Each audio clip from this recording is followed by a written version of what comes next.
hii maneno mimi naongea ingie ndani ya roho yenu. Sio lazima natembea kweko ni kukue na mabadiliko. Hapana. Sitakushika mkono uende upige kura, wewe mwenyewe utaenda kupiga kura. Ama namna gani watu wetu? Hii kitu ingie ndani ya roho yako, maana ile matatizo ambayo tunapata sisi pande ya Western ni kwa sababu hatujapanga siasa yetu vizuri. Na hiyo siasa tunaipanga.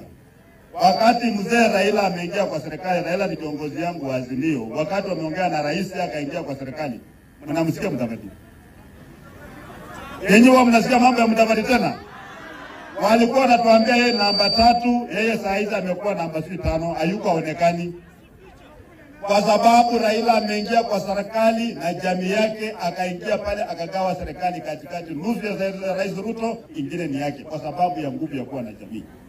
Na ile nguvu ambayo wanatumia kwenda kugawana viti ingine natolewa na jamii ya Mluya.